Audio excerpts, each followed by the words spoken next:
Hey guys, and welcome to the channel. Before we get into this, two things. First of all, please do remember to smash the like button to this video and also subscribe to the channel if you haven't already. I can see there's a large portion of people watching the videos but not subscribing. So if you don't mind, it just helps the channel to grow. I really appreciate it. And we're on our road to 2K subs.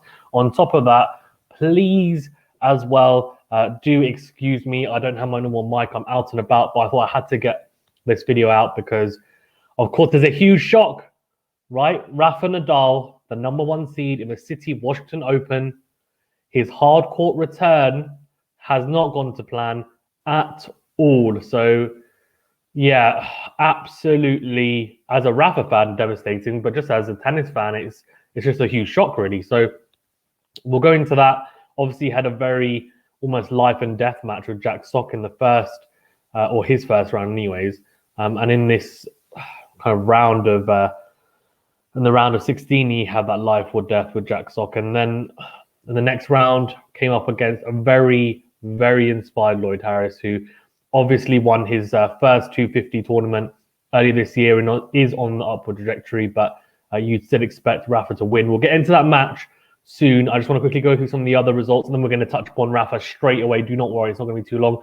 Obviously, in terms of people who, there's some surprises here. Nishikori beating Cam Norrie, the #7 seed in 3 sets, so carried on his pretty good Olympic form, Nishikori K, and he's a good player, we know that. So not a huge upset, but an upset nonetheless, winning 3-6, 6-3, 6-3. Brooksby coming through, Auger Aliassime is a huge one, the #2 seed FAA, losing 6-3, 6-4, and he carried on, really unfortunately, his poor form from the Olympics into this. It's a tight affair still, but yeah, you'd expect him to get through that. Apelka fell to Millman, but that was a pick'em, losing 3-6, 7-6. Sorry, 6-3, 7-6 even to the Australian. Johnson came through against Brankis, 6-2, 6-1 straight. And then Sinner and Korda. What a matchup. That's the battle of the young guns, isn't it? The battle of the young guns. And this time it was Jannik Sinner. I don't really fancy him too much on the hards, if I'm being honest with you, but came through in 2 very tight sets. Obviously, two tiebreakers even, sorry. Korda, playing at home, and I don't know whether there's a bit of pressure there. I'm not sure, but I don't think it's that. I just think Jannik Sinner had a good game from what I saw. And Nadal, obviously, scraped through against Jack Sock in that tiebreaker. And then you also had Kudla coming through against Nakashima, who had played quite well this year. He's played very well this year, actually. So that's good to see from him as well on the upward trajectory as well. And then if we go on to today, so Vashka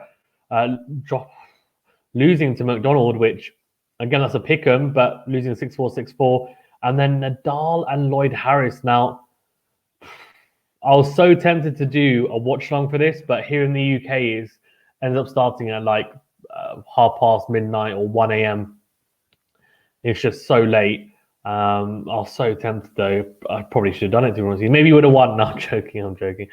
Anyways, after having a look through the match, though, I mean, Lloyds Harris, he won the first set with this cracking forehand on the run. It was a beautiful forehand to win the first set, and Rafa just couldn't believe it, really, and he did so well to get to the ball in the first place, and then to hit this whipping forehand down the line was incredible. So he took the first set, and deservedly so. Then Rafa came into his own in the second set, broke 3 times, and just looked really, really comfortable. He just went into overdrive, and we saw a bit of vintage Rafa in parts in that set. And then the third set was nip and tuck, really. Lloyds Harris came back into it. He was striking the ball well, serving well as well. And Rafa, unfortunately, he was serving at 4-5 to take it to 5-all and got broken. Sorry, excuse me. So a couple of inspired points from Lloyds Harris to finish it off as well. And I thought that was really, really impressive. So let's see how that goes. In terms of the stats, we'll go through it very briefly. Ace is 16 for Lloyds Harris, which is a lot, to be fair. 8 for Rafa is quite a bit as well, to be fair. First serve percentage pretty much the same. Win on first serve percentage pretty much the same as well. Same on the second serve. So it just came down to some of the big points, which is interesting to see. Rafa, look, I mean, 63% is not terrible, but he'd like to have that up a bit higher. But it's not a horrific serving display, but he did struggle to serve in the first round. Obviously struggled with his foot injury as well, which seemed to bother him. I don't know whether it's just not being used to playing or whether there's a recurrence of it, but let's see. He still came and played this match and then obviously played 3 sets, and I mean, from what I saw, he didn't look horrific in terms of his movement. Didn't look, up to his usual standards. But that's kind of, by the by, right? He hasn't played in a few months. But yeah, anyways, Lloyd Harris, though, props to him. Fantastic win, genuinely. And now Millman versus Brooks, we've got, and Sinner versus Johnson. And then, of course, we've got to talk about Roger Federer. So we're going to touch upon that now, because that is genuinely quality from... it's not quality. Why did I say quality? It's because QualityShot, isn't it? No, but genuinely, it's a big blow. And it's cast doubt. Roger Federer coming out and saying that I pulled out of Toronto and Cincinnati. So Cincinnati obviously being the premium tournament, the ATP 1000 Masters tournament before the US Open, which would have been a really good place for him to get some matches under his belt before the US Open, to try and make a run if he could.